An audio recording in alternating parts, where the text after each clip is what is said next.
It was one of the most violent murder sprees in Austin's history. Over the course of almost a year, one man may have been tied to 8 murders in the capital city. That man is believed to have been America's first serial killer. In the KVUE Crime Files tonight, Bob Buckaloo takes us inside this case that still baffles investigators to this day. For about a year in Austin, Texas, nighttime brought a sense of dread to the people who lived here. Someone was walking the streets late at night, picking locks on cabins and homes, sneaking inside, and killing in a most violent manner some who were sleeping. Who was he? It's a mystery that haunts us to this day. This was Austin around 1885, population about 15,000. With a new state capitol under construction, it was a growing center for trade and prosperity for some. Many well-off families had servants, usually black, and it was those servants known as servant girls who the killer targeted.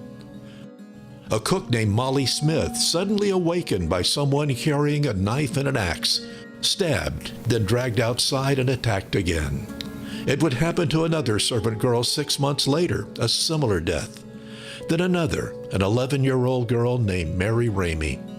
And as the killings continued, the people of Austin began to panic.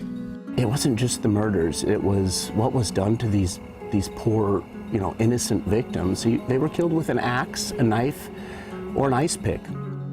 There is no doubt that this is a man who had no motive but pure blood lust.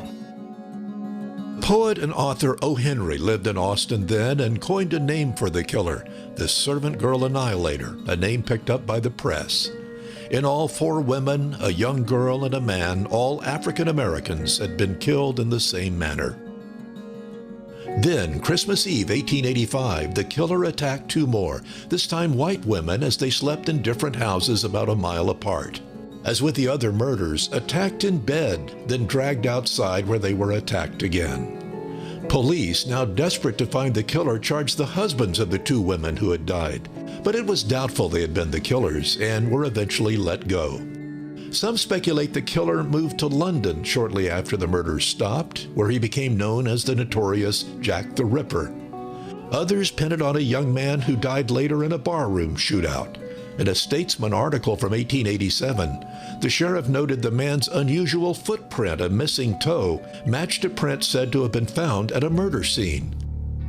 But no one other than the killer really knew. The police investigation ended. One of the most little-known stories in the whole city is maybe the most spectacular, and that is that we are the home of the first serial killer in American history. That's a story that needs to be told.